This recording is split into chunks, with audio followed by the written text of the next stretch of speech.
مگر کوڑا کرکٹ جمع کر دیتے ہیں ہمارے مکان کے پچھواڑے، جس سے مکھیوں اور مچھروں کی وہ بہتات ہو گئی ہے کہ دن کا چین اور رات کی نیند حرام ہو گئی ہے۔ ایک اور صاحب ہیں، ان کے مکان کے سامنے کا بڑا نالا کئی دن سے بند پڑا ہے، بدبو کے مارے ناک میں دم ہے۔ بھائی جی کچھ کرائیے نا۔ ایک صاحب کا لڑکا اسکول میں کچھ غلط کام کر بیٹھا، ہیڈ ماسٹر نے اسے اسکول سے نکال دیا۔ بھائی جی ذرا آپ ہیڈ ماسٹر سے مل کر درگزر کرا دیجئے پلیز۔ ایک اور صاحب نے 3 مہینے سے پانی کا بل جمع نہیں کرایا تھا، کنیکشن کٹ گیا اور دوبارہ کنیکشن کو یوں ملے ہیں، دکھی پھر رہے ہیں۔ ذرا بھائی جی آپ، ایک صاحب کی لڑکی کی سگائی ہو گئی تھی، لڑکے والے آئے، ڈٹ کر دعوت کھا گئے، تحفے تحائف لے گئے۔ اب انہیں کوئی اور موٹی آسامی مل گئی ہوگی تو انہوں نے سگائی توڑ دی۔ بھائی جی آپ بیچ میں پڑیں تو یہ بیل منڈے چڑھے۔ جس کا جو کام ہو سکا کر دیا۔ کالونی کی صفائی وغیرہ کے متعلق میں نے صلاح دی کہ یہ کام ایک اکیلے کے کیے تو ہوگا نہیں، ایک ایسوسی ایشن بنا لو، مل کر سب کی آواز زیادہ اثر رکھے گی۔ سجھاؤ پسند آیا، ایسوسی ایشن بن گئی۔ چناؤ ہوئے، منتری کے لیے علاوہ بھائی جی کے اور کون ہو سکتا تھا، لہذا وہ جوا بھی اپنے کندھوں پر پڑا۔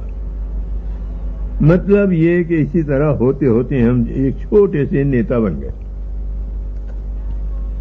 ہماری کارگزاریوں کی خبر ہوتے ہوتے دفتر بھی پہنچی، لہذا وہاں بھی ساتھیوں نے گھیر لیا کہ اوروں کو تو گل ملتے ہیں بلکہ ثمر بھی، اے خانہ برانداز چمن کچھ تو ادھر بھی۔ بہتری جان چھڑانی چاہیے مگر گلو خلاصی نہ ہوئی۔ شروع سے ہی میں ان یونینوں کے خلاف رہا ہوں، مگر باہر قسمت کہ یہاں خود یونین بنانی پڑی اور اس کا منتری بھی خود ہی بننا پڑا۔ یہاں بھی وہی حال ہوا کہ دن بھر کوئی نہ کوئی سامنے دھرا ہی رہتا ہے۔ ادھر سامنے فائل چنے ہوئے ہیں، صاحب کا آرڈر ہے کہ سالانہ رپورٹ فوراً تیار کر کے دو، اور پھر مزہ یہ کہ جو کام کرانے آتا ہے اپنی مصیبت بیان کرنے سے پہلے چائے کی فرمائش کر دیتا ہے۔ کینٹین کا بل کئی گنا ہونے لگا، افسروں کو شکایت ہونے لگی کہ کام وقت پر نہیں ہو رہا ہے، اور جو ہو رہا ہے وہ لاپرواہی سے ہو رہا ہے۔ ظاہر ہے کہ جب دفتر میں کھلم کھلا افسر شکایت کرتے تھے تو فائل پر کیا کچھ نہ لکھتے ہوں گے، اور ممکن کیا، مجھے تو لگتا ہے کہ لازمی بات ہے کہ اس سال سالانہ ترقی تو ملنے سے رہی، اگر نوٹس نہیں تو وارننگ تو ضرور ہی مل جائے گی۔ منہ پہ 100 درے، انہی دنوں میونسپل الیکشن کا اعلان ہو گیا اور گھیر لیے گئے بھائی جی کہ ہماری کالونی کے تو جو کچھ ہیں آپ ہی ہیں، بس اپنی منظوری دے دیجئے، باقی سب ہم کر لیں گے۔ میں نے لاکھ بچنا چاہا، بہت تیرے بہانے کیے، اپنی مالی حالت کا بھی دبی زبان سے ذکر کر دیا، بلکہ صاف صاف کہہ دیا کہ میں کوئی خرچہ اس مد میں نہیں کر سکوں گا اور نہ میں پارٹی ٹکٹ لینے کے لیے کسی کی خوشامد کروں گا۔ یہ سب بھی انہوں نے منظور کر لیا اور طے ہو گیا کہ بطور آزاد امیدوار چناؤ لڑیں گے، لہذا نامزدگی کے کاغذات داخل کر دیے گئے۔ کالونی والوں نے خوب بھاگ دوڑ کی، روزانہ میٹنگیں ہوتی، صلاح مشورے کے لیے سب اکٹھے ہوتے، اور نہیں کرتے کرتے بھی چائے اور پان سگریٹ پر ہی سینکڑوں پر پانی پھر گیا۔ بیوی کہتے کہتے تھک گئی کہ ذرا گھر کا بھی خیال کر لو، مگر خیال اب کیا کرتا جب اوکھلی میں سر دے ہی چکا تھا۔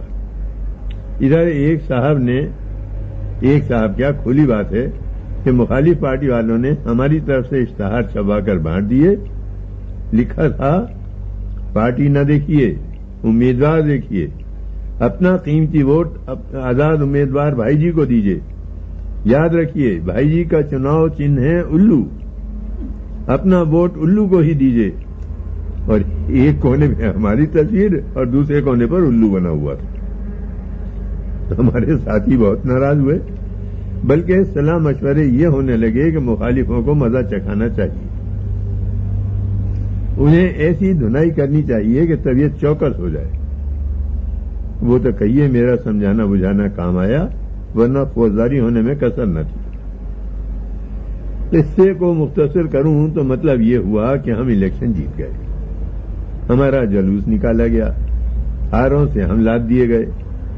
بھائی جی کے جے جے کاروں سے کالونی گونج اٹھی، اور جب ہاروں سے لدے پھندے ہم گھر پہنچے تو ایک بار تو گھر والی مسکرائی اور ہمیں بدھائی دی.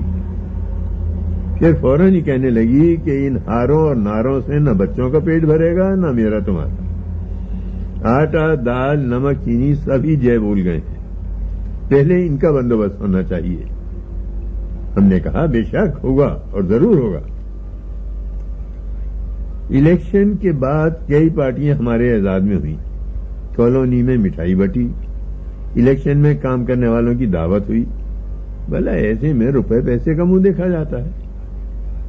ہم تو پارٹیاں کھاتے رہے، مگر گھر پر بال بچوں پر کیا بیت رہی تھی اس کا خیال اب کرتا ہوں تو محسوس ہوتا ہے کہ میں نے کتنی زیادتی کی ہے ان کے ساتھ. بیوی بچے غیر ہو کر رہ گئے ہیں. خیر وہ وقت بھی ٹل گیا. اب پورا دھیان گھر والی اور گھر والوں کو دیا جائے گا. ارادہ پکا کر لیا تھا، مگر آپ کو کیا بتاؤں، کیونکہ اب ہم باقاعدہ میونسپل کمشنر بن گئے تھے، یعنی سٹی فادر.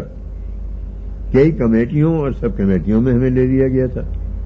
آئے دن ان کی میٹنگیں ہوتی، ایک آدھ دن چھوڑ کر پوری کالونی کا چکر لگانا پڑتا، اور پھر جو گھر پر دفتر لگتا تو 9 بجے مشکل سے انہیں ٹالتا. جلدی سے نہا دھو کر الٹا سیدھا ناشتہ کرتا اور دفتر کے لیے بھاگتا. واپسی پر سودا سلف لیتا ہوا گھر پہنچتا.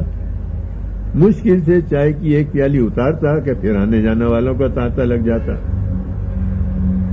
کسی نے آنکھ بچا کر ایک کمرہ اپنی چھت پر ڈلوا لیا. اب پکڑے گئے تو چلے آ رہے ہیں بھائی جی کے پاس.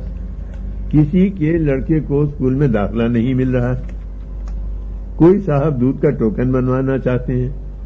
85 چکر لگا چکے ہیں مگر ٹوکن ہے کہ بن کر ہی نہیں دیتا. ایک صاحب کا نقشہ تو پاس ہو گیا ہے مگر سیمنٹ کے پرمٹ کے لیے پریشان ہے. راشن والے نے کچھ گڑبڑ کر ڈالی تھی، پکڑا گیا. کہتا ہے بھائی جی اس بار معاف کرا دو. انسپیکٹر سے کہا، کہنے لگے جی بڑا پاجی ہے مگر بھلا آپ کا حکم ٹال سکتا ہوں. چلنے لگے تو بولے ایک عرض میری بھی تھی، کچھ غلطی ہو گئی تھی، شرما جی انکوائری کر رہے ہیں، ذرا آپ ذکر کر دیتے تو. مطلب یہ کہ بھائی جی نہ ہوئے رامبان ہو گئے، الجھ کر رہ گئے ہیں. اور اصل پٹاخے تو جناب جب چھوٹیں گے جب بیوی کو پتہ چلے گا کہ اس نیتا گری میں آدھی رقم تو ہم پروویڈنٹ فنڈ کی نکال کر بھیٹ چڑھا چکے ہیں. جو تھوڑا بہت سیونگ فنڈ میں جمع تھا وہ سوہا ہو گیا ہے، تھوڑا بہت بازار کا بھی لینا دینا ہو گیا ہے، اور آگے دیکھیے ہوتا ہے.